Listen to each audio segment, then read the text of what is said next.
Sungguhnya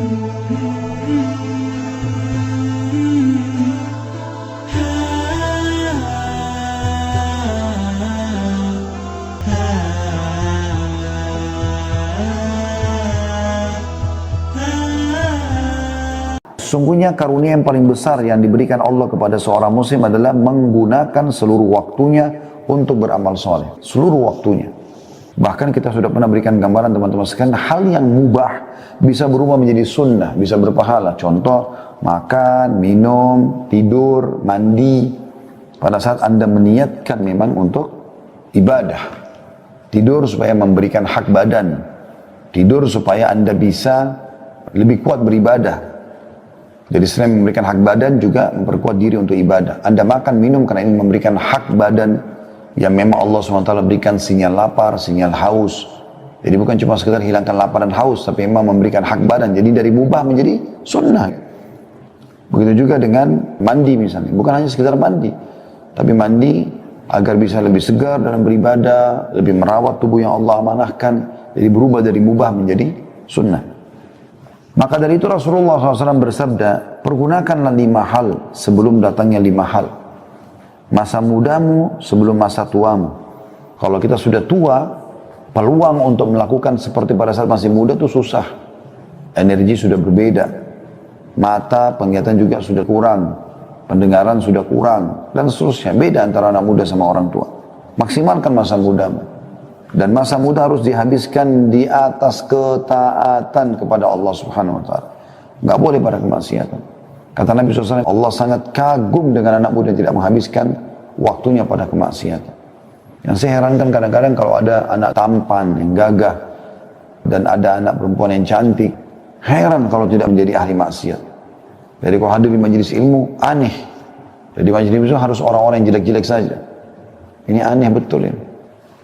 Kita lihat para sahabat Abdullah bin Umar, Abdullah bin Abbas, Abdullah bin Mas'ud, Abdullah bin Amr bin As, Anas bin Malik, Usama bin Zaid. Ini sahabat-sahabat yang masih anak-anak mereka. Di masa Nabi SAW, tapi mereka diarahkan oleh orang tuanya dan lingkungan membentuk mereka menjadi orang-orang yang saleh. Sehingga pada saat Nabi SAW meninggal, umur mereka masih belasan tahun, mereka setelah itu sudah bisa menjadi ulama. Bahkan Usama bin Zaid menjadi panglima perang. Di dalam pasukannya ada Abu Bakar, ada Umar, ada Uthman, ada Ali, sahabat-sahabat Nabi yang mulia, yang terkenal sahabat senior. Tapi Nabi SAW tunjuk dia. Sebagian orang sempat berbicara, apakah anak kecil ini bisa pimpin peperangan? Di tengah-tengah pasukan ada si fulan dan si fulan. Kata Nabi SAW, sungguhnya mereka telah meragukannya sebagaimana mereka meragukan ayahnya. Tapi ketahuilah dia orang yang ahli di bidangnya. 17 tahun umur Usama bin Zaid pada saat itu. Makanya Iyas Al-Muzani, seorang tabi'in yang masyhur dengan kecerdasannya. Subhanallah, saking cerdas dari kecil belajar agama terus sampai argumennya kuat sekali. Satu waktu pernah khalifah datang ke wilayahnya mereka di Irak. Kemudian dia pun termasuk datang jalan mau menemui khalifah. Umurnya masih 17 tahun waktu itu. Di kiri kanannya ada 2 ulamanya Irak. Sebelah kanan 2, sebelah kiri 2. Maka khalifah mengatakan, aku belum pernah lihat pemandangan seburuk hari ini. Bagaimana bisa anak muda itu didampingi dengan 4 orang syekh, 4 orang yang sudah tua dan berilmu di kiri kanannya. Seakan-akan ini pemimpinnya gitu. Maka khalifah bertanya, hai anak muda, bertanya kepada Iyas Al-Muzani rahimahullah, berapa umurmu? Maka dia menjawab dengan ilmu. Dia mengatakan, umurku wahai Amir Mu'minin sama dengan umurnya Usama bin Zaid. Pada saat dia memimpin pasukan ditunjuk oleh Rasulullah SAW, dan di dalam pasukan ada Abu Bakar, ada Umar, ada Uthman, ada Ali. Maka akhirnya khalifah sadar ternyata anak ini bukan anak sembarangan. Anak muda, masa muda itu dipakai dalam kebaikan, ketaatan.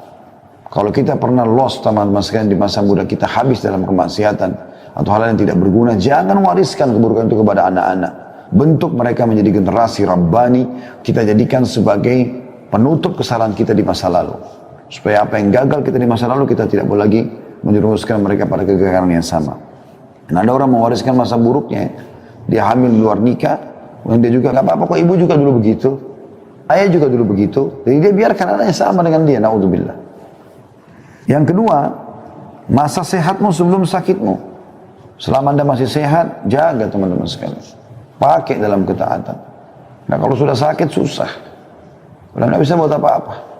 Ada pengusaha terkenal dari Jepang baru memimpin meeting dengan proyek jutaan dolar dan terkenal orangnya sangat sukses, menjadi buah bibir tengah-tengah orang.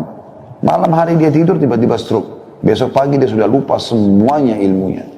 Perusahaannya lah yang membiayai dia sampai dia meninggal. Orang tidak tahu kapan terjadi masa itu kepada dia. Jadi gunakan masa sehatmu sebelum sakitmu. Kesempatan emas. Jadi banyak orang subhanallah nyanyiakan lagi sehat tidak pernah mau ibadah. Nanti sudah sakit, sudah lumpuh, baru sibuk mau ibadah. Baru mau umroh haji, sudah susah pakai kursi roda. Mana anda di masa mudanya?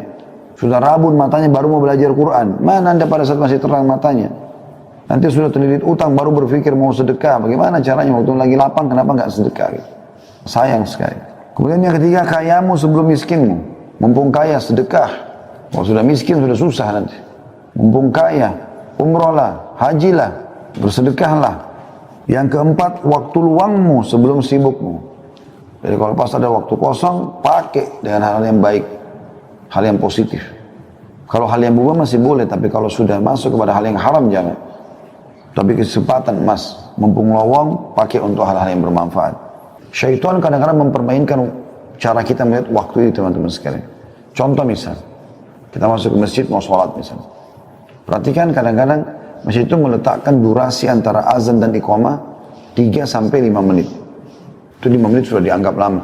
Kalau yang sampai 10 menit itu berarti luar biasa, ideal. Tapi umumnya orang kasih 5 menit, yang digital biasa ya. 5 menit itu teman-teman kalau menunggu iqamah sholat, lamanya rasanya. Syaitan mempermainkan itu buat kita. Padahal sebenarnya itu waktu yang sangat mahal. Disitulah saat kita berdoa karena waktu mustajab. Allah terima apa saja hajat anda selama tidak minta yang haram. Selama ikhlas karena Allah. Tapi kita rasa lama, berharap kadang-kadang buru-buru, baru 2 menit sudah langsung iqamah. Karena buru-buru menyelesaikan sholatnya. Tapi kalau kita masuk ke restoran, nunggu, pesan menu kesukaan, tapi ini maaf Pak, atau Bu, masih lama sekitar 15 menit. Oh nggak apa-apa. Nggak apa-apa, 15 menit pun nggak apa-apa. Ada bahkan orang naudzubillah pacaran membawa waktu biar sampai berjam-jam, nggak masalah. Dianggap nggak masalah. Tapi kalau dulu sama pasangannya, jenuh. Pasangan halal ya maksud saya. Dan yang terakhir, yang kelima adalah hidupmu sebelum matimu. Karena orang kalau sudah mati terputus amalnya, kecuali sebagian kecil. Mungkin bisa terjadi kalau dia sudah mempersiapkan amal jariah misalnya buat dia, dan seterusnya. Jadi ada seseorang di Yaman, kaya raya, miliarder. Orang yang baik sebenarnya. Tapi dia selama ini selalu sibuk mengembangkan usahanya terus. Satu waktu ada orang yang baru petik anggur dari pohonnya dijual di pinggir jalan. Buah ini ranum, kelihatannya segar sekali, dia beli. Dengan niat dia ingin bawa ke rumahnya, supaya nanti di rumahnya bisa makan sama anak dan istrinya.